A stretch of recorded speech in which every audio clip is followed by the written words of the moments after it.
Bonjour tout le monde. Aujourd'hui, nous allons faire un exemple d'examen sur la séquence 1. اليوم راح نشوفوا مثال على امتحان الفصل أو امتحان حول الوحدة الأولى. هذا الامتحان كما هو ظاهر أمامكم عبارة عن نص. كما عرفنا في الوحدة الأولى هي نصوص وصفية نوصف مدن ومناطق سياحية من الجزائر. Ce texte parle de la ville de Annaba, مدينة عنابة واضحة واللي كلمة متكررة. Je lis le texte. Annaba est l'une des plus vieilles villes du pays, dotée d'un patrimoine très riche. Elle abrite de nombreuses traces justifiant la présence des hommes préhistoriques, surtout dans la zone de راس الحمراء. معناها بلي عنابة من المدن القديمة في البلد، عندها تراث وعندها العديد من الآثار اللي تبين وجود رجال تاريخية.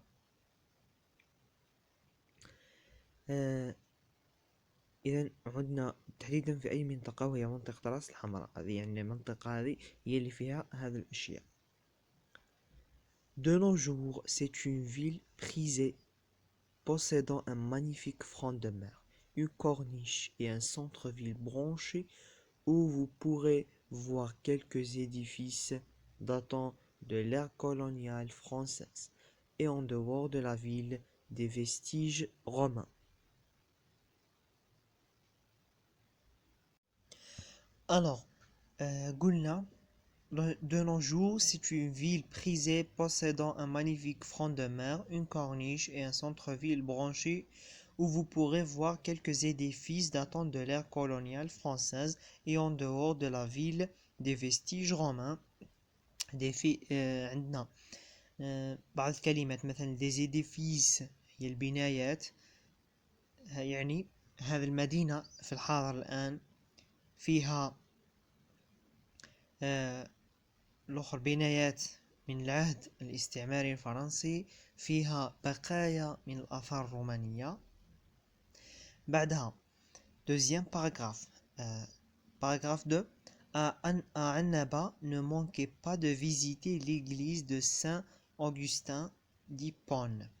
يعني كي تكون في عنابة ما تفوتش زيارة l'église de Saint-Augustin اللي هي كنيسة. Une église هي الكنيسة، كنيسة Saint-Augustin d'Hippone ou l'Elabuna comme elle est parfois appelée en arabe. هذا الاسم تاعها بالعربية.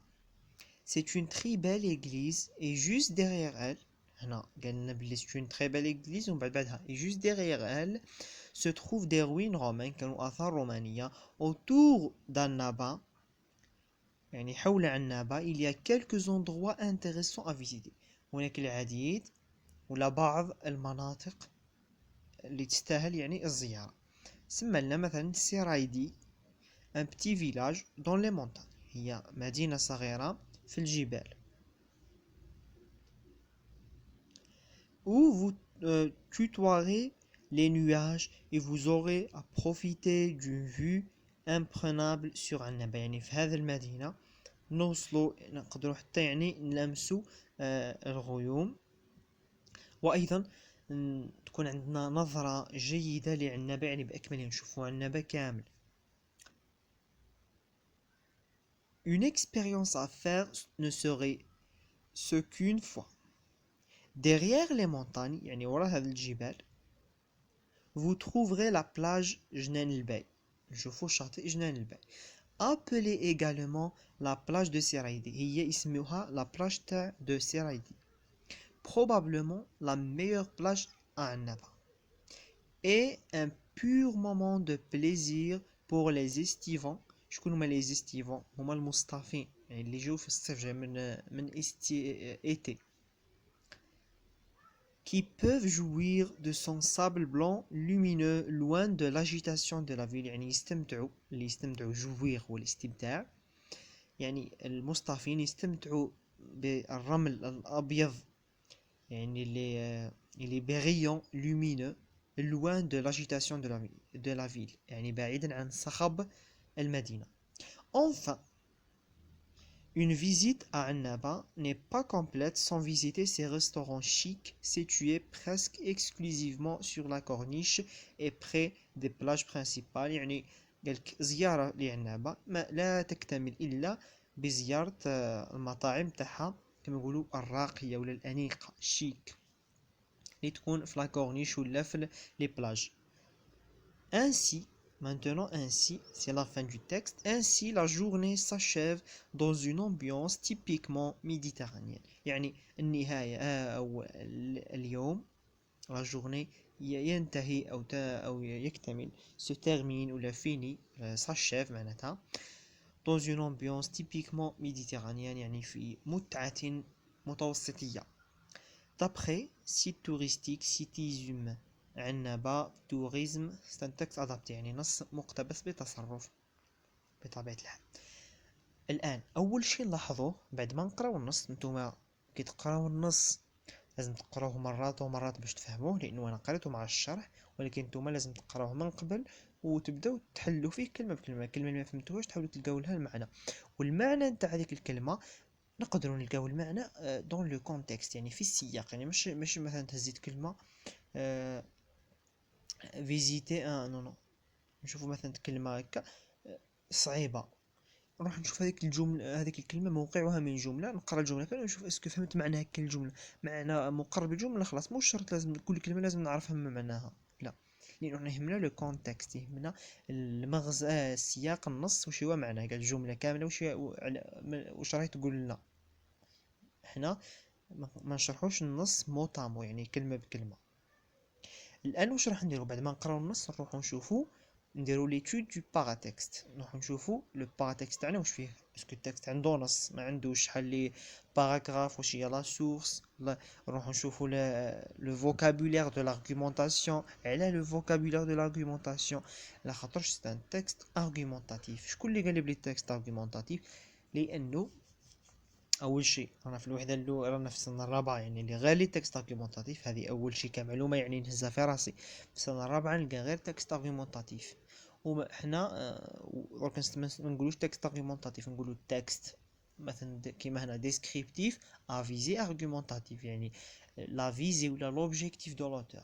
الهدف تاع الكاتب هو لارغيومونطاسيون، هو الاقناع، ولكن النص يكون وصفي ولا سردي ولا نص خبري، يعني النص أنماط عديدة من النصوص ولكن هدفها كامل هو الإقناع. كما هنا واش استعمل، هو بغى يقنع. واش هو الهدف تاع الكاتب؟ l'objectif de l'auteur la visée communicative de l'auteur c'est inciter les lecteurs، يعني يدعو القراء تاع هذا النص تاعو باش يزوروا مدينة عنابة. وبالتالي هذه المعلومات حنا نستنتجوها، يعني خلاص عرفت بلي التكست تاعي ديسكريبتيف افيزي ارغيومونطاتيف. شكون اللي قال لي راه يوصف في مدينه عنابه؟ لا بهدف، واش بهدف الاقناع؟ علاه بهدف الاقناع؟ لانه هذا هو الهدف تاعنا تاع السنه الرابعه، دائما هدفنا الاقناع، يعني ماهوش وصفي هكاك. دركا راح يقول لنا حنا باللي النص قادر يكون فيه لا تيز اللي هي راي الكاتب، لو بوين دو فيو دو لوتور، قادر تكون واضحه امون افي دابخي موا، يمدك قادر تكون امبليسيتمون يعني مخفيه ولا ضمنيه، يعني غير واضحه. هنايا انت ماكش ملزم تجيب له جمله من النص. مثلا تو كان يقول لك جيب لي لا تيز، تقدر تشوف انت تقرا النص تخير جمله من المقدمه ولا من الخاتمه تستاهل تكون لا تيز، ولا تعاود تمد انت من عند يعني بفهمك الخاص وبأسلوبك الخاص تمد جملة تلخص فيها الأخرى. رأي الكاتب في مدينة عنابة مثلا، تقدر مثلا تقول هذه عنابة est l'une des plus vieilles villes du pays، هذه تقدر تقول هي لا تاز. تقدر مثلا تبدل انت تشوف كيفاه تربط بين جميع الأفكار اللي تقدر تكون لا تاز، يعني تمدو اون تاز تكون كاملة ومتكاملة فيها كل الأفكار اللي راهو يدافع عليهم. ماشي انت مثلا تجيب له جملة تاع كانها هي لا تيز، وكي تروح انت للاخر الديفلوبمون وين زعما لي زارغيومون تلقاه يدافع على حاجه، وانت راك هضرت مثلا انت قلت له باللي لوتور قالنا باللي عنابه مثلا مشهوره بالمعالم التاريخيه، ونسكت. هذه هي لا تيست تاعي. ومن بعد انا نروح لوخر، نروح نلقى نروح ندخل لي زارغيومون نلقاه ما يدافعش، يدافع مثلا على حوايج اخرين، يدافع مثلا على لي بلاج برك. يا منا لا تيست لي بلاص هيستوريك، ومن بعد نلقى لي بلاج. هنا التناقض، يعني نشوف لازم نقرا النص كامل ونحاول نخرج رأي الكاتب. اذا لقيت الجمله واضحه في النص، يعني امونافي ولا دابخي موا، خلاص تما ما تفلسفش من راسك، روح دير هذيك حطها له خلاص. ولا هز هذيك الجمله وعاود بدلها، يعني غوفورمولاسيون، يعني صياغه برك. وكيما هذا النص تاعنا مادام ما فيش نقدروا نديروا له حنا اذا كان مطروح كسؤال، ولكن هنا انا ما درتوش كسؤال.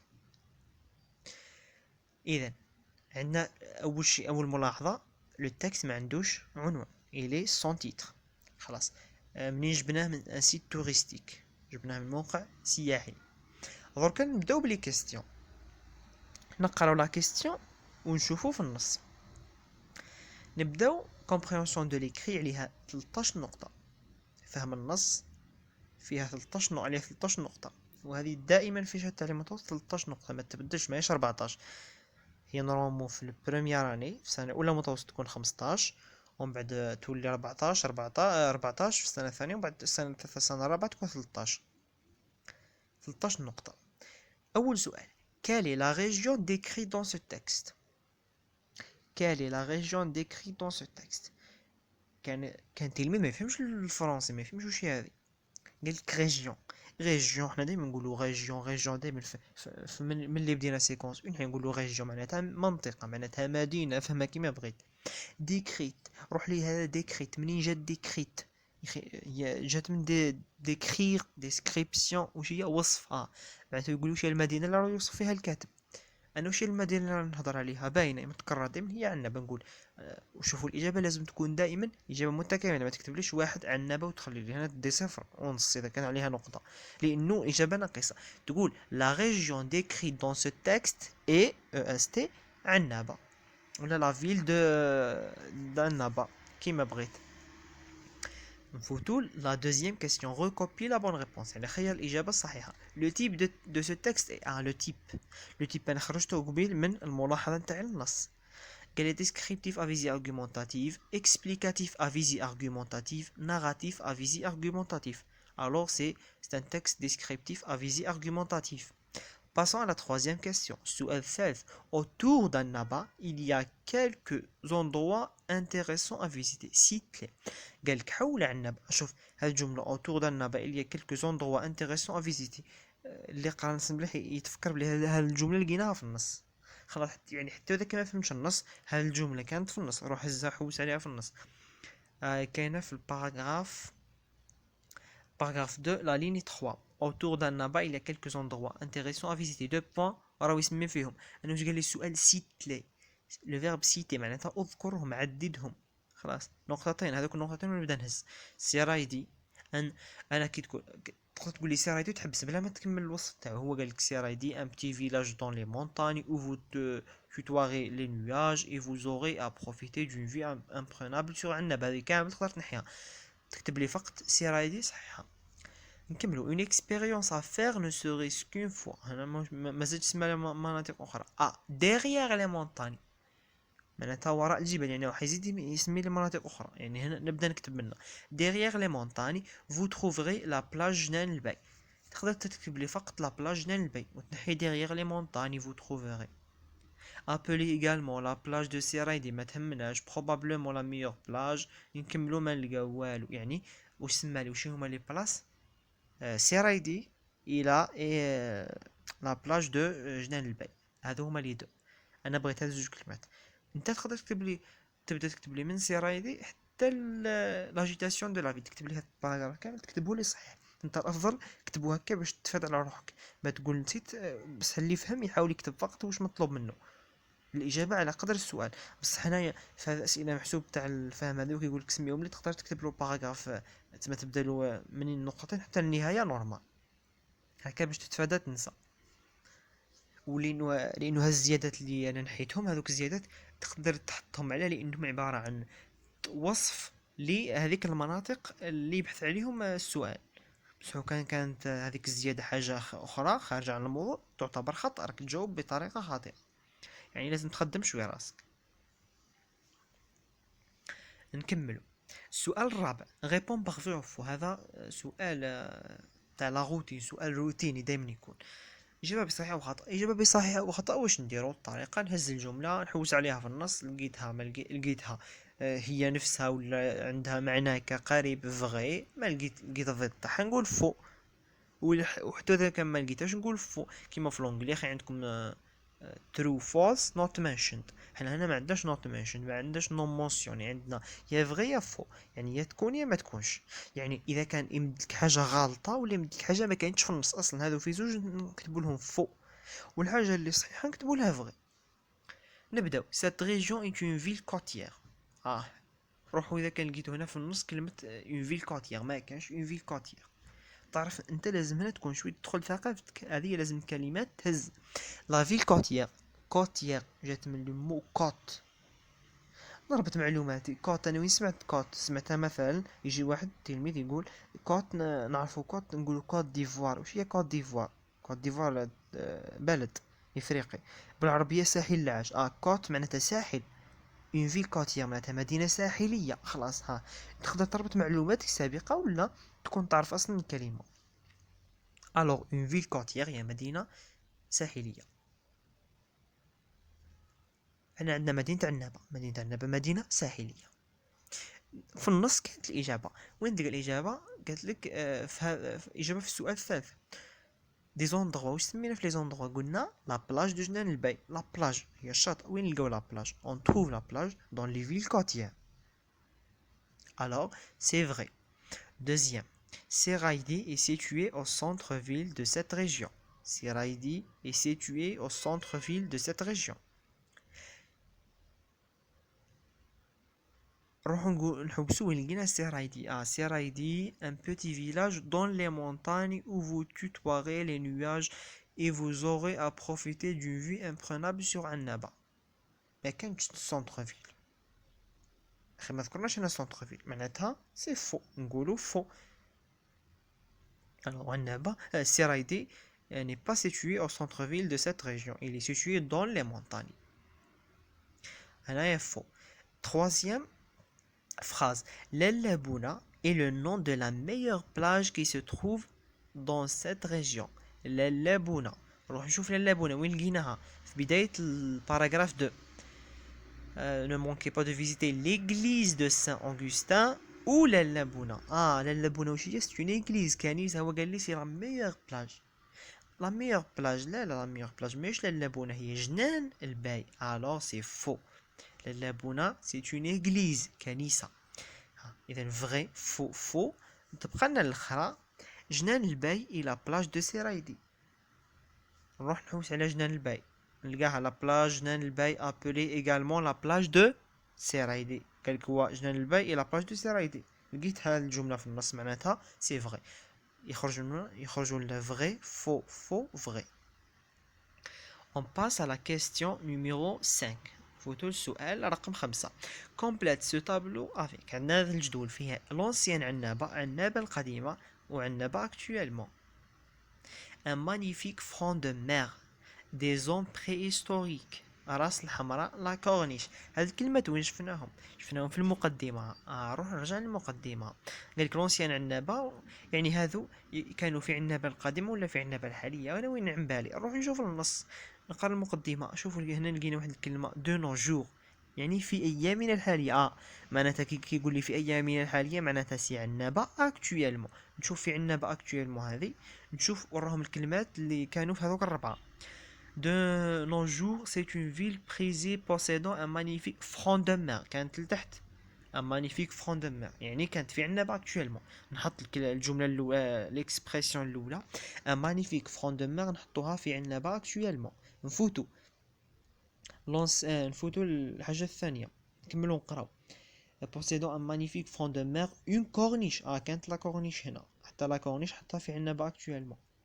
كانوا التلاميذ هنا يقولك حطيت زوج ابقاو زوج احطهم من هيه في لونسيان عنابة. لا ما نديرش هذا الخطا لانه قادر يدير لك فخ. وهذا صرات هذا الفخ في بيام 2012.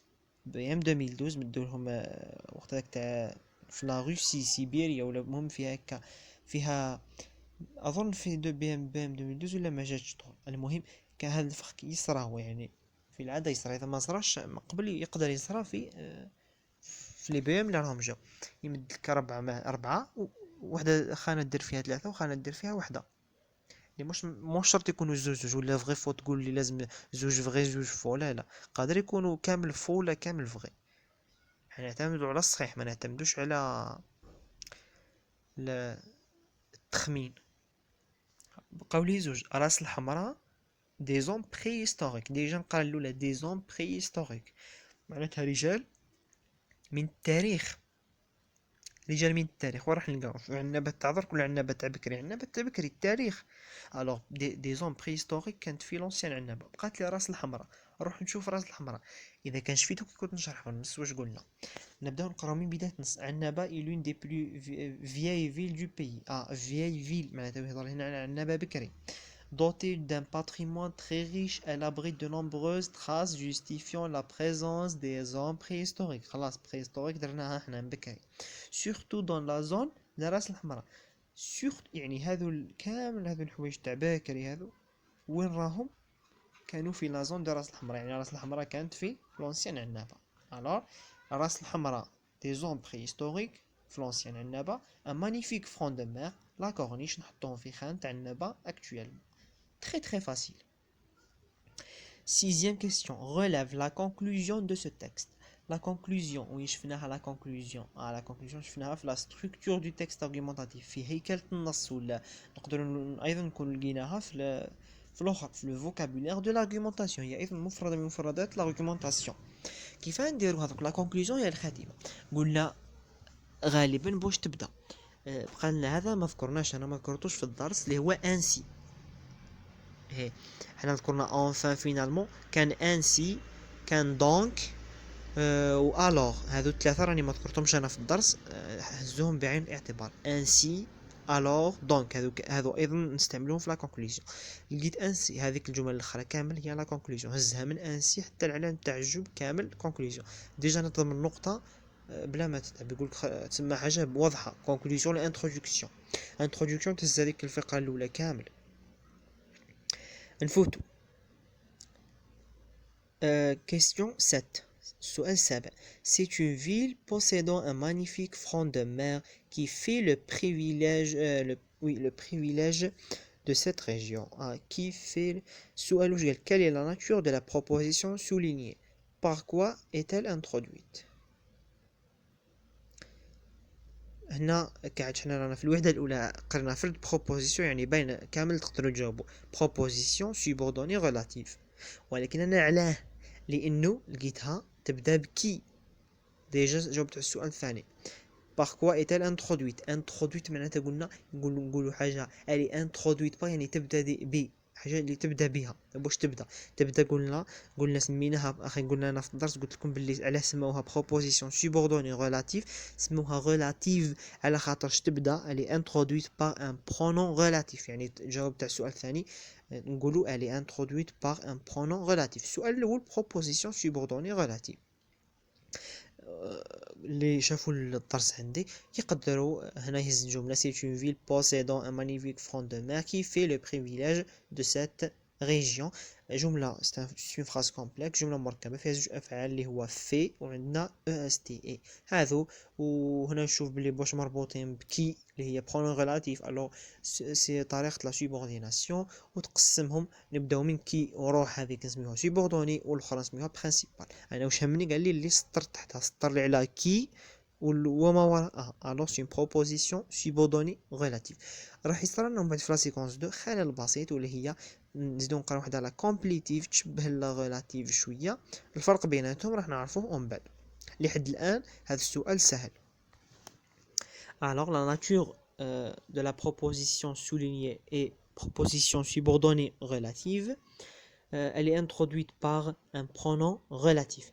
Huitième question. سؤال ثامن. Recopie la bonne réponse. Vous aurez à profiter d'une vue imprenable sur عنابة. يعني نظرة imprenable sur عنابة. بين نظرة تكون مليحة، حاجة مليحة. ما كاش من يقول لك تهز نظرة ماهيش مليحة حول عنابة هذيك. نروح نشوف انا وش هما اللي يصيرون. هو قالك لو مو سوليني veut dire معناتها بغا veut dire معناتها يقولك veut dire ولا كي سينيفي ولا سينيفي، هذو كامل عندهم معناتها لو سينونيم بغا المرادف. horrible fascinante méditerranéenne. horrible حاجة horrible معناتها حاجة تخوف، يعني كي نطلع كي نطلع نشوف نظرة تخوف على عناب على هذا. فاسينونت ما نعرفهاش. ميديتيرانيان نعرفوها، شفناها في النص، واش شرحناها؟ قلنا متوسطية، جات من البحر الأبيض المتوسط، لا مير ميديتيرانيان، البحر المتوسط، وبالتالي نشوف نظرة متوسطية ما عندها حتى معنى الجملة هنا، يعني الأولى ما تصلحش، الأخرى ما تصلحش. بقى لي الثانية فاسينونت معناتها نظرة ساحرة، نظرة جذابة، علي فاسينونت. اوكي خلاص فاسينونت. مي سؤال التاسع question 9 met les verbes entre parenthèses à l'imparfait de l'indicatif. وصلنا للimparfait c'est être، مدي le verbe être خلاص être حفظناه. être هو j'étais tu étais il était nous étions vous étiez ils étaient. هنايا عندي être c'est apostrophe c'est apostrophe معناتها était هنا être هنايا نصرفوه في مع il كي نلقى en او ان برونون انديفيني ولا نلقاو سي ابوستروف، هنا نديرو الفعل تاعنا اتر مع سي ابوستروف، بيان سور حيكون اتر سي ابوستروف اتر دائما مع إل يولي ايتي او تي ا اي تي. C'était une ville près possédant un magnifique front de mer. الجملة الثانية عنابة abrité. نشوف هذا الفعل يكمل ب ار، معناتها واش من مجموعة الافعال الاولى اللي هي فيرب دو بروميي جروب. واش هي القاعده اللي قلنا نطبقوها؟ نحيو ار تبقى لنا ابريت ونزيدو لها لا تيرمينيسيون. نروح نشوف انا واش هو لو سوجي تاعي، هو عنابه. عنابه نقدروا نعوضوها بال. ال واش هي لا تيرمينيسيون؟ سي ا اي تي تولي ابريتي، ا بي ار اي تي ا اي تي. سي بون j'ai conjugué les verbes. ربحت زوج نقاط تاوعي. question 10 سؤال 10 accorde les adjectifs mis entre parenthèses. هنا هذا السؤال للناس اللي قراو الدرس، اللي ما قراوش الدرس راح نديرو انا ومن بعد l'accord des adjectifs qualificatifs. وقتها نقولوا الصفه نتاعنا تتبع الموصوف تاعها ولا وقتها ما تتبعوش الحالات الخاصه. هنا نبدو لنا زوج صفات. اسيرايدي tu découvriras des plages magnifiques et une mer bleu clair. دي بلاج مانيفيك هنايا صفة عادية، صفة الجمال مانيفيك. دي بلاج قبلها كانت كلمة دي بلاج وش هي الأخرى تاعها؟ لو جونغ لو نومبر تاعها دي بلاج. اون بلاج دي بلاج معناتها فيمينان بلوريال. أنا مانيفيك واش ندير؟ لا مارك دو فيمينان واش هي؟ او كاينة فيها خلاص ما نديرلهاش، بقات لي لا مارك دو بلوريال اللي هي اس. الوغ مانيفيك هنا واش اللي يتغير فيها؟ نزيدو لها اس. et une mer bleu clair. هنايا هذو اسمهم لي زادجيكتيف دو كولور، صفات الالوان. صفات الالوان عندهم قواعد خاصه، كانوا اللي il s'accorde كانوا il ne s'accorde pas. هذه من الحالات الخاصه واللي هي ان ادجيكتيف كومبوزي. ان ادجيكتيف يعني صفه كما نقولوا مركبه، صفه مركبه يعني فيها زوج. بلو كلير، بلو فونسي مثلا، بلو سيال، هذو مركب كيكون صفه مركبه.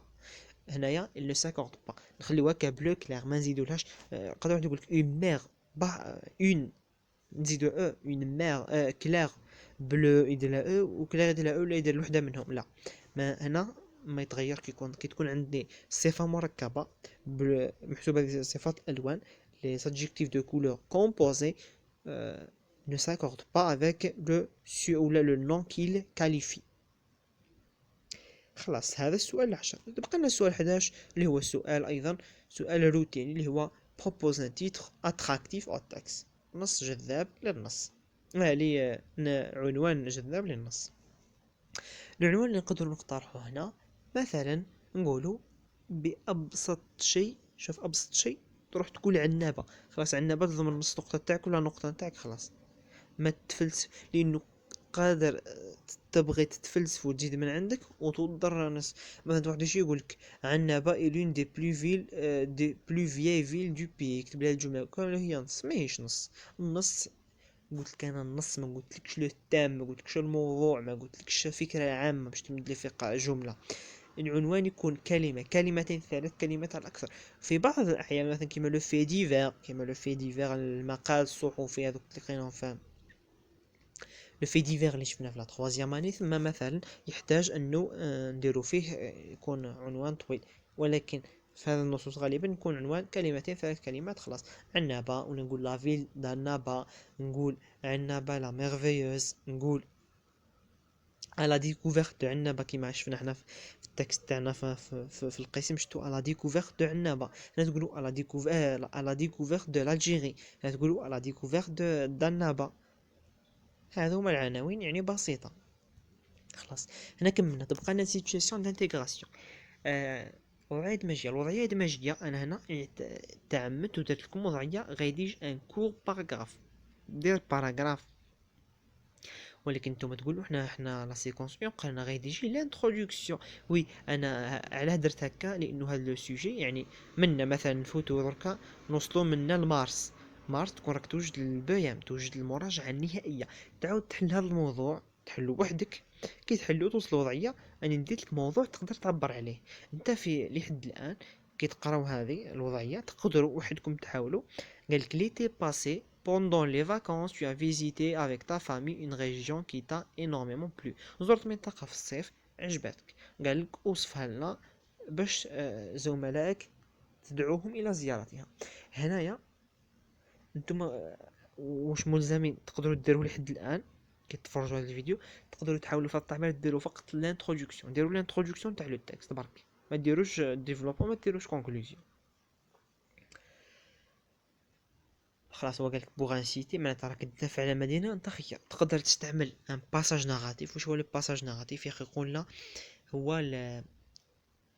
هو المقدمه تاع الاخر السرديه، بدايه سرديه. مثلا تبدا تقول لاني باسي ولا اون 2015، مثلا تقول اون 2020. 2020 ما عندناش، نقول مثلا 2019 ولا 2018 رحت مثلا مع العائله تاعي الى منطقه سياحيه فلانيه خلاص. وتقول باللي امون افي سيت فيل مثلا تميغي داتخ. المهم انت تمد رايك خلاص. هنا تحبس مثلا الاخر تاعك، تحبس المقدمه تاعك، ومن بعد العرض والخاتمه ديرهم ان شاء الله كي نقراو كيفاه نديروا العرض وكي نقراو كيفاه نديروا الخاتمه. لانه يكون في علمكم ماشي مثلا في البيا مثلا اذا كان دار لك نص على الوحده الاولى يقول لك كتب لي غير الانتروداكسيون. لا لا، لحد الان دير غير الانتروداكسيون بصح تكمل نهار كي تولي تعرف دير ان تكست ارغيومونطاتيف خلاص يمدلك اي موضوع قريته من بدايه السنه لنهايه السنه. يعني حنايا في نهايه هذا لو بروجي نكونوا قادرين نكتبوا ان تكست ارغيومونطاتيف تاع لي فواياج ولا لو توريزم، تاع ليستوار تاع التاريخ، الشخصيات التاريخيه، وتاع لو باتريمون تاع التراث. هذا هو امتحان، نموذج امتحان محلول. هكذا يجي لو بيام، هكذا يجيكم لو بيام ببساطه سهل، ولكن يحتاج التفكير ولازم التمرن والتدرب. J'espère que vous avez tout compris. Si vous avez des questions, vous pouvez me les poser. Et merci.